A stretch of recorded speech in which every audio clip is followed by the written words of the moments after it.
Patrícia, como eu disse, minha primeira Esse esposa, disco é muito bonito. tinha esse álbum, a gente ouviu muito juntos, né?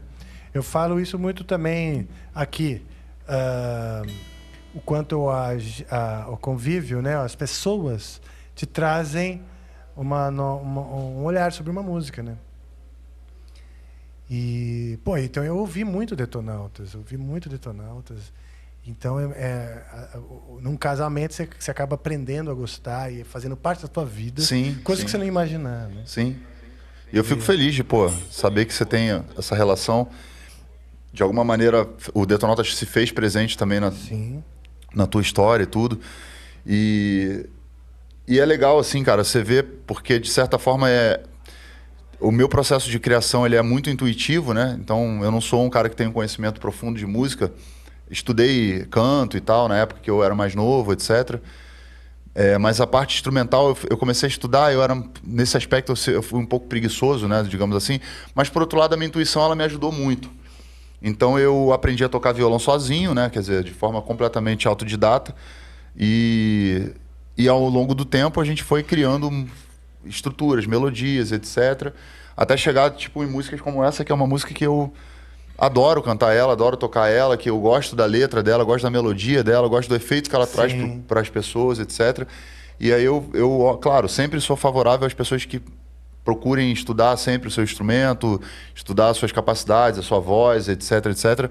Mas, ao mesmo tempo, a música também tem isso, né? Ela é uma coisa que, quando intuitiva e quando a pessoa consegue alcançar de alguma maneira e traz essa sensação, né, de tocar no coração das pessoas, a música dá essa possibilidade a qualquer pessoa que tenha curiosidade ou intenção de tocar um instrumento e talento, né, de alguma maneira também. Claro, cara. Pô, não para, né? O que você faz, as músicas que você faz. Aliás, uma curiosidade, né? Por exemplo, essa daí, do Retorno de Saturno. Quando você levou para os caras, você falou que geralmente você tem uma ideia, que seria uma ideia base, né? E aí os caras criam o arranjo. Ela já tinha, imagino que a letra, e já toda a melodia com os acordes e tal? Ela é isso aqui, que eu toquei aqui. Eu levei assim, que nem eu toquei aqui agora. Entendi. Cheguei para eles e falei, pô, tem uma música que eu fiz aqui e tal. Essa música, assim, ela tem uma estrutura um pouquinho diferente da estrutura básica, né? Que eu fazia sempre de 2, 3 acordes, 4 no máximo. Ela tem ela faz uma variação não muito difícil, mas para mim, né, como uma criação e tal, ela tem até umas pegadinhas aqui no meio que a galera que vai tirar confunde e etc, que é legal também, mas ela é totalmente construída intuitivamente. Então eu cheguei pros caras e comecei a tocar, tipo...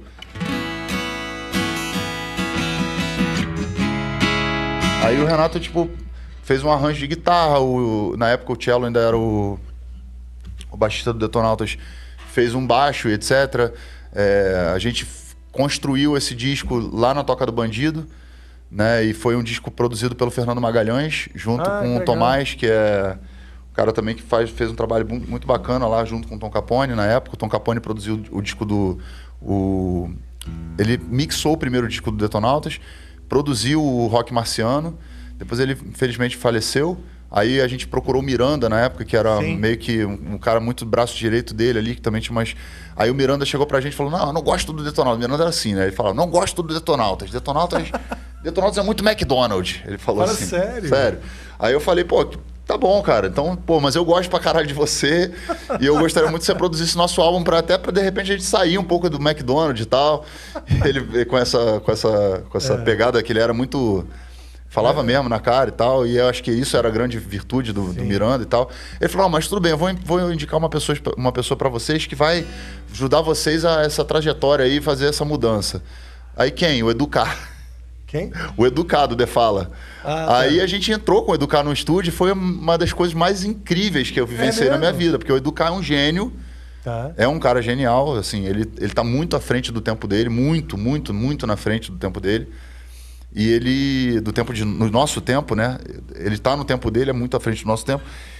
E, pô, a gente fez um puta disco incrível, assim, em termos de sonoridade, de tudo, de instrumento, dos arranjos, do instrumental, da coisa toda que a gente criou ali, que foi o Psicodelia, Amor, Sexo e Distorção, que é um disco emblemático, né? Aí o Neto, infelizmente, depois o Neto faleceu na turnê de divulgação desse álbum.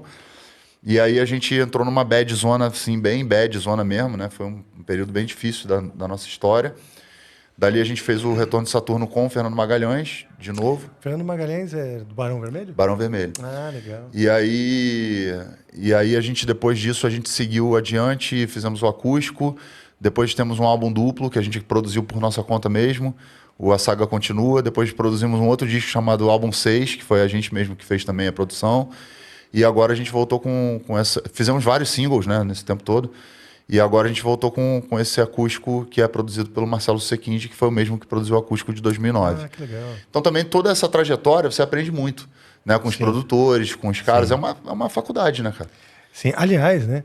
Desde aquele dia que os caras falaram, pô, não, faz essa porra aí, tá tudo errado.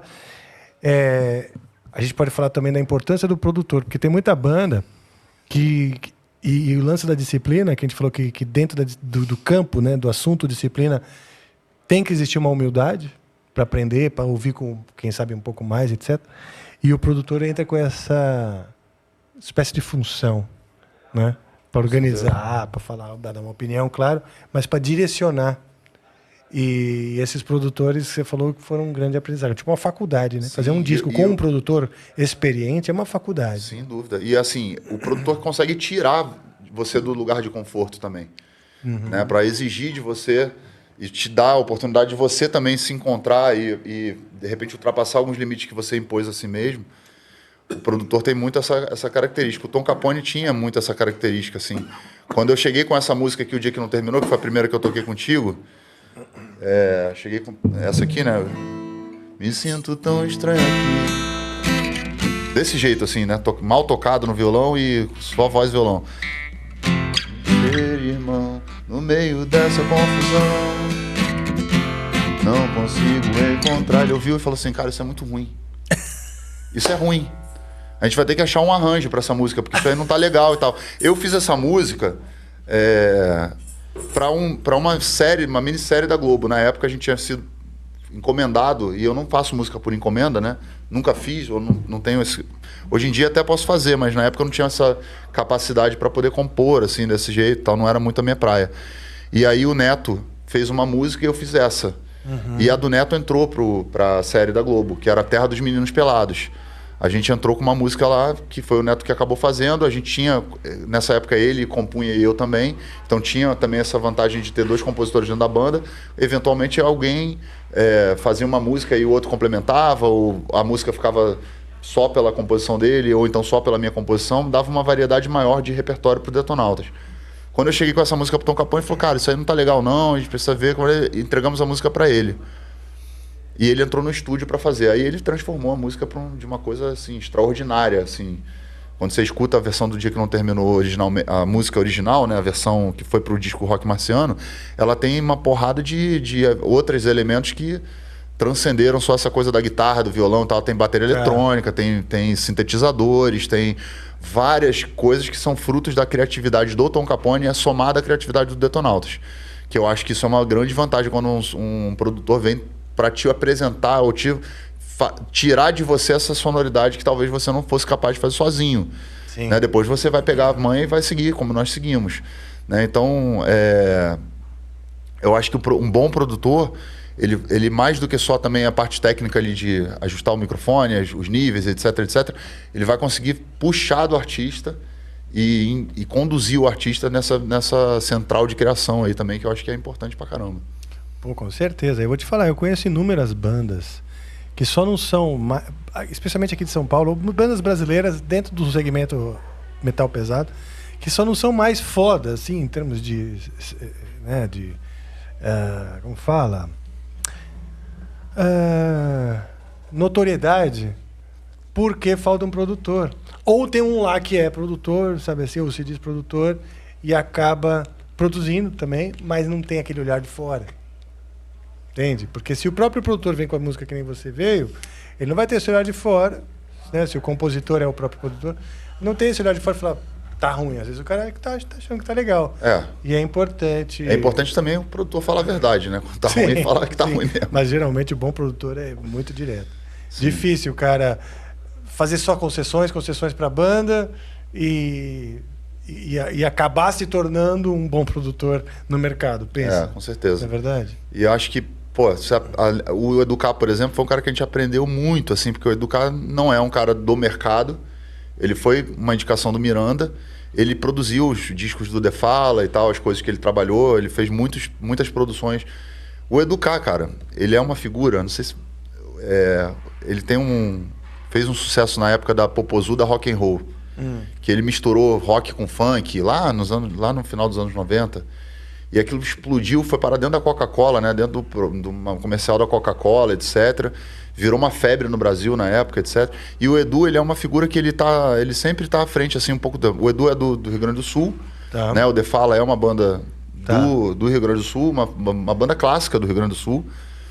E trabalhar com ele foi uma das experiências mais interessantes, assim... Além do Tom Capone, de termos de produção mesmo, de viagem, né? De se permitir. Pô, seria legal trazê-lo aqui, hein, cara? Pô, o Edu... Você tem tem o contato dele. Legal? Eu acho que ele é um cara que trazer aqui faria uma diferença muito grande para todo mundo que vai assisti-lo. Puta, que legal. Porque, além de tudo, ele tem um trabalho estético também, que é muito interessante. O Edu, hoje, por exemplo... Se eu entrar no Instagram dele aqui... Eu vou pegar Vamos lá. Pra te mostrar. Opa. As viagens do Edu. E eu gosto de falar dele porque ele é um cara que, pra mim, é um gênio, assim, Ele hoje... Porque cada hora ele tá de um jeito, assim, esteticamente falando. Então é o seguinte... Ele tá passando por uma fase que ele tá fazendo uns trabalhos como drag queen. Então, ele como drag queen? Ele tá assim... Interessante, peraí, deixa eu ver. Hoje ele tá... Onde é que eu mostro? Aqui? Isso, ali. Dá pra ver aí, vocês? Aí mesmo, dá pra ver certinho. Hoje ele tá assim.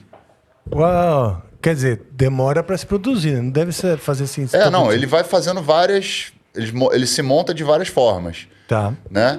Aí, há bem pouco tempo atrás, sei lá, durante a pandemia, ele fazia vários sets como DJ. Então ele ficava na madrugada na pandemia, botando uns sets de DJ e tocando as paradas que ele gosta, lá os bagulho que ele produz. Ele produz música eletrônica, produz rock, produz várias paradas. E ele vai mudando de fase. Então, assim, quando eu conheci o Edu abriu o show do Red Hot Chili Peppers, o The Fala, no caso, lá no Rio de Janeiro, no Hollywood Rock. E ele entrou com aquela meia que o Anthony Kidd fez uma foto na época, os shows que o Anthony Kidd fez, que ele botou uma meia nos genitais e a galera entrava assim. Sim. Ele entrou com essa meia, pelado, só de meia e cantando Give It Away. Pô. Tipo assim, uma zoeira total. O The Fala é da mesma geração do Planet, dessa galera ali, que fez uma cena alternativa bem interessante no Brasil na época. E ele vai, cara, tipo assim, tem várias histórias dele, por exemplo, quando ele foi fazer, a gente foi pro Rio Grande do Sul fazer, ele é de lá, a gente foi fazer uma divulgação em rádio e tal, que é uma coisa que a gente tem muito hábito de fazer até hoje. E aí o divulgador da época lá, o Gonzaga, que é um grande amigo nosso, chegou e falou assim, porra, o Edu vinha vestido de Minnie.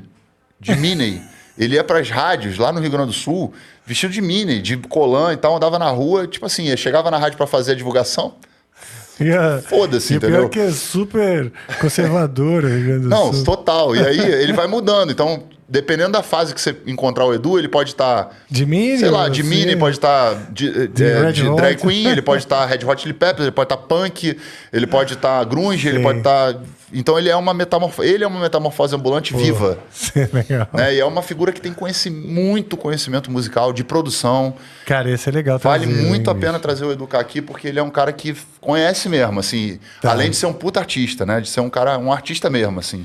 Cara, eu No viés mais profundo da palavra. Isso daí, porque quando eu começo aqui, até falo, a gente conversa com a alma, com a mente, com o coração de artistas, músicos e amantes da música. E são três coisas. Artista e músico, nem sempre é a mesma coisa. Nem sempre. Na maioria das vezes não é a mesma coisa. E ele é uma figura muito bacana. E ele produziu esse disco do Detonautas que foi um golaço, assim, em termos de sonoridade e tal, de história, né, pra banda. E eu acho que, assim, essas figuras têm que ser valorizadas em vida. Legal. Né? Porque, às vezes, depois acontece alguma coisa aí a gente vai falar, mas o fulano... era uma lenda. Não, cara. Vamos homenageá-lo. É agora. Várias figuras eu vejo assim na estrada e gosto de ressaltar, porque eu acho que é uma forma da gente oxigenar também até o conhecimento histórico do que é nosso, né? Da nossa produção brasileira, de rock, etc. Sim. E que é legal da molecada conhecer, da galera que acompanha o canal conhecer. Tem razão, cara.